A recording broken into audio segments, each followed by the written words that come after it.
El siguiente segmento tiene contenido o opinión. La entrevista en A Primera Hora. Analizamos los hechos del momento junto a sus protagonistas.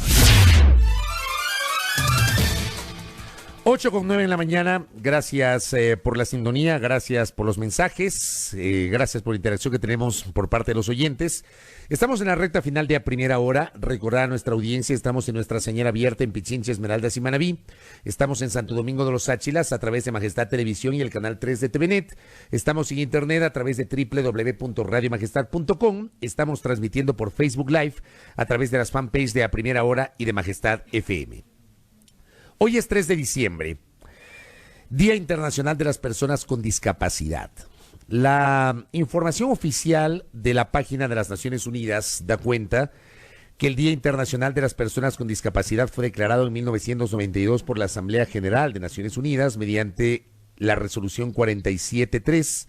El objetivo es promover los derechos y el bienestar de las personas con discapacidades en todos los ámbitos de la sociedad y el desarrollo, así como concienciar sobre su situación en todos los aspectos de la vida política, social, económica y cultural.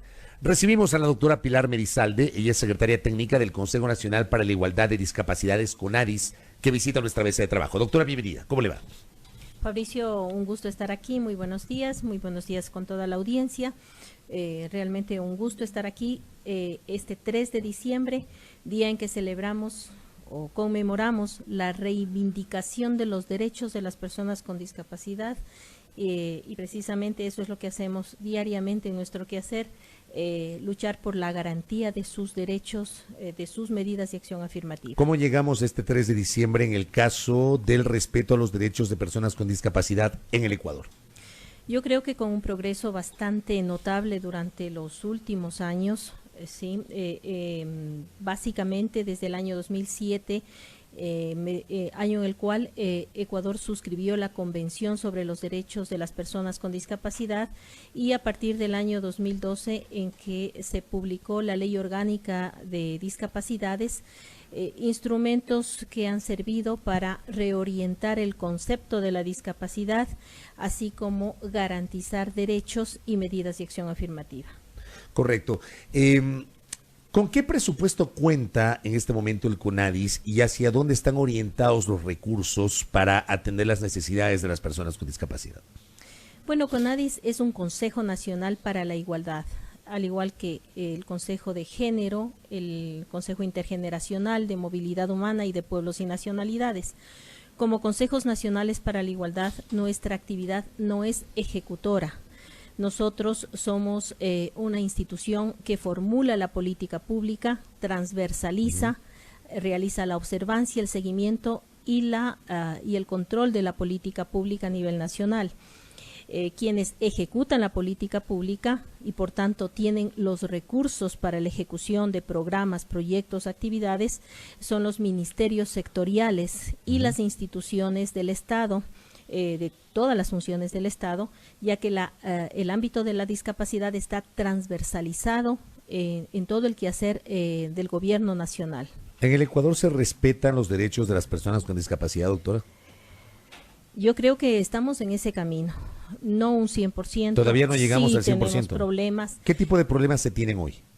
Bueno, tenemos problemas en todos los ámbitos. Yo creo que el respeto nace de la conciencia ciudadana, de la sensibilización de las personas por respetarnos mutuamente entre todos, y todos también son las personas con discapacidad. Creo que el irrespeto a los derechos no solo se enfoca hacia el grupo de personas con discapacidad, sino cuando uno irrespeta a todos los ciudadanos. Creo que las personas con discapacidad hemos tenido una lucha de años para garantizar el cumplimiento de los derechos, sobre todo. ¿Y de qué derechos estamos hablando? Estamos hablando de acceso a la salud, acceso a la educación, sus espacios de inclusión, de la recreación, en el deporte, en su acceso a la tecnología. Creo que en buena medida sí se ha caminado. Creo que como sociedad hemos aprendido a ser más inclusivos, más solidarios con los diferentes, con las diferencias sociales. Dentro de esas diferencias que son múltiples y variadas, somos diferentes por etnia, somos diferentes por procedencia, somos diferentes por género, por todo por todo lo que realmente nos hace personas y nos hace únicos. Entonces la discapacidad, al ser una condición de vida, es una condición de diferencia.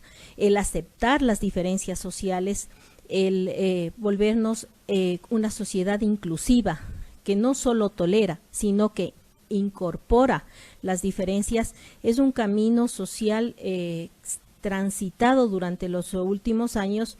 Yo diría que para las personas con discapacidad sí se han abierto muchos espacios. Creo que ahora aceptamos mejor la discapacidad, entendiendo que es una condición de vida a la cual todos en algún momento podremos, ¿sí? Sobre todo en los años de envejecimiento, ¿sí? Podremos ser sujetos de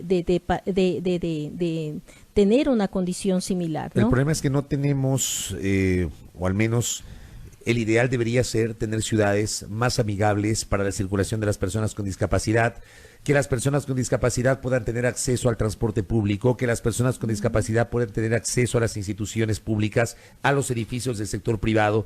En eso creo que falta todavía mucho. Sí, definitivamente Ecuador ha avanzado en un cuerpo normativo de accesibilidad al medio físico, al entorno construidos. No, aparte de eso, aparte de la propia ley que nos determina tener los mecanismos adecuados y los ajustes razonables para una accesibilidad al medio físico, al entorno construido, accesibilidad a la información y a la comunicación, sí, porque no solo hablamos de medios físicos, también de la información y comunicación.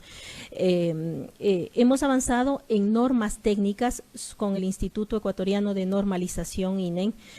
Son 39 normas técnicas de medio físico y entorno construido a ser aplicadas ¿por quién? Por todos los ciudadanos, por los constructores, por los gobiernos autónomos descentralizados, básicamente cuya función es esa, garantizar mediante sus ordenanzas municipales los accesos al medio físico y también al transporte. La normativa de transporte está en desarrollo en este momento. El Consejo Nacional para la Igualdad de Discapacidades en los próximos días hará llegar a los gobiernos autónomos descentralizados una ordenanza tipo para que sea una guía práctica, para que este cuerpo normativo sea aplicado mediante ordenanzas municipales. ¿Usted ha visto los biarticulados que tenemos en Quito? Estos buses largotes. No son, el acceso a esos buses no es amigable para las personas con discapacidad. Así es. Todavía los corredores... No tienen esta plataforma para poder ingresar. Así es. Los corredores han sido objeto, los tres, el de Ecobús, Trolebús y Metrobús, han sido objeto ya de varias observancias por parte de CONADIS.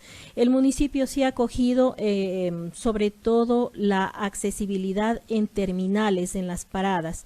Sin embargo, las unidades de transporte todavía no logran la accesibilidad. Y más allá de los corredores, el transporte público general, tanto urbano como rural, interprovincial, intercantonal, interparroquial, los taxis, ¿sí? El año que viene vamos a emprender una fuerte campaña para accesibilidad al transporte.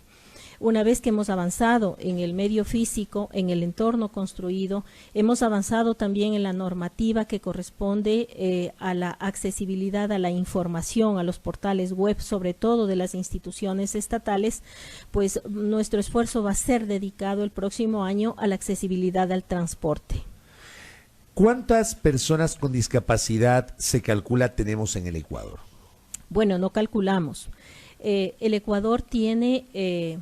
como un hito en la región, ¿sí? Es uno de los pocos países que cuenta con un registro nominal de las personas con discapacidad.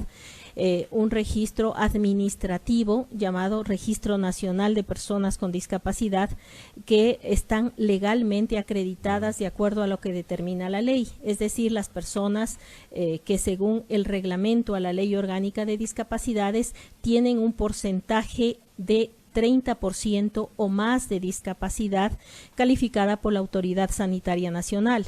Entonces, este registro nominal nos da un total de 475.747 personas con discapacidad acreditadas legalmente a la fecha. Y de ese número hay, digamos, una valoración de las condiciones socioeconómicas, lo que se denomina el estrato social, quiénes son los más pobres. Sí, efectivamente, claro.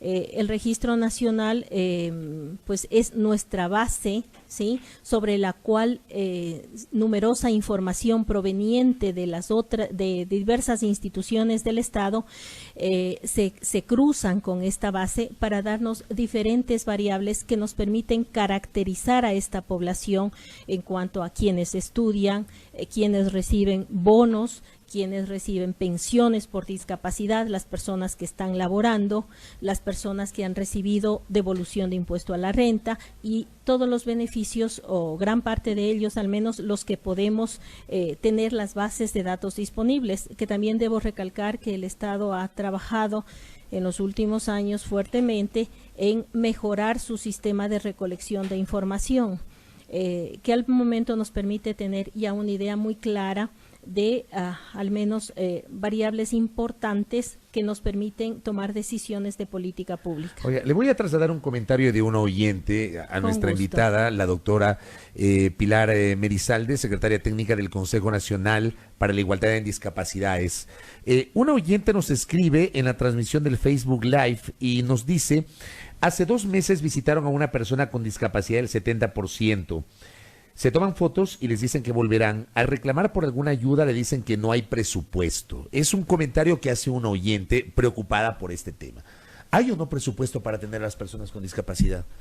¿Qué le parece este comentario, doctora? Bueno, debo recordarle que, o debemos reflexionar más bien, que la situación económica general que atraviesa el país es un poco compleja, ¿no? Compleja financieramente, compleja políticamente. Entonces, las instituciones ejecutoras, que vuelvo a repetir, son los ministerios sectoriales, Ministerio de Salud, de Educación, la Secretaría Técnica Las Manuelas y, en fin, las instituciones del sector público, pues tienen sus presupuestos asignados para el ámbito de la discapacidad mediante las respectivas subsecretarías o direcciones. Estamos concluyendo el año fiscal, ¿sí? Estamos en cierre del año fiscal.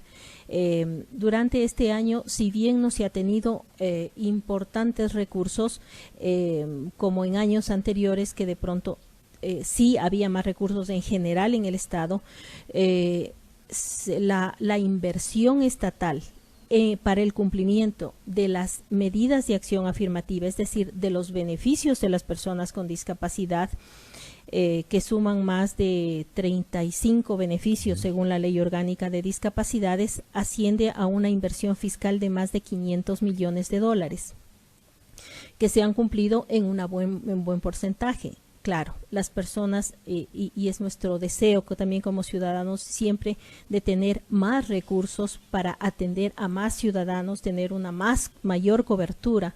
Sin embargo, con los recursos disponibles, que vuelvo a repetir, están calculados en más de $500 millones anuales, se atiende a la población con discapacidad.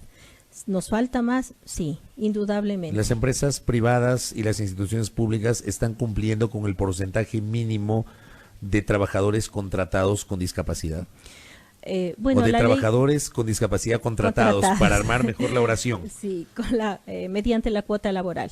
Bueno, el dato que tenemos cierto del cruce de base de datos, tanto del Ministerio de Trabajo cuanto del Instituto Ecuatoriano de Seguridad Social, nos da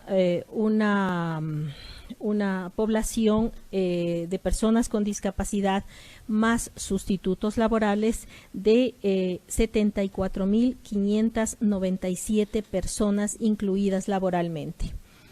El trabajo siempre es una fuente de conflicto, una fuente de reclamo, porque no se ha logrado insertar en la medida en la que uno aspiraría, ¿no es cierto?, en que aspiraríamos que mejore la inclusión laboral de las personas con discapacidad. Sin embargo, esta cifra demuestra un progresivo ascenso en los 5 últimos años de inclusión laboral de las personas con discapacidad, teniendo en cuenta que las personas con discapacidad hay una prohibición legal para los despidos de personas con discapacidad sin las debidas indemnizaciones y como prioridad además por contrataciones. Entonces no se ha tenido una salida masiva de personas con discapacidad, sobre todo del sector público, que ha sufrido pues esta reducción o esta optimización de personal. Dentro de la inclusión laboral, sí, el sector privado incluye más del 70%, el 71.6% de las personas con discapacidad, esta cifra que acabamos de mencionar, y el sector público apenas el 28%, dada la complejidad de las contrataciones en el sector público. Sin embargo, debo recordar que tenemos en el sector público siempre la prioridad de la contratación, tanto de las personas con discapacidad cuanto de los sustitutos, ¿no? Y también el puntaje extra dentro de los concursos de méritos y oposición, así como pues yo diría una normativa que ampara la estabilidad laboral una vez que se ingresa al sector público. Sin embargo, el sector privado sigue siendo el mayor contratador de personas con discapacidad. ¿Sabemos el número de trabajadores con discapacidad en el sector privado? En el sector privado el 71.6% de 74.597 personas. ¿Y el resto en el sector público? El resto en el sector público. Correcto. Así es. Muy bien, doctora. Le agradecemos por el tiempo. Era importante conversar con usted para, obviamente, visibilizar este tema, el tema de las personas con discapacidad, la situación de las personas con discapacidad en este día 3 de diciembre, que se conmemora a nivel internacional el Día de las Personas con Discapacidad. Gracias por el tiempo, muy amable. Muchísimas gracias. Gracias a nuestra invitada, la doctora Pilar Merizalde, y es la secretaria técnica del Consejo Nacional para la Igualdad de Discapacidades, CONADIS. 8:26 en la primera hora.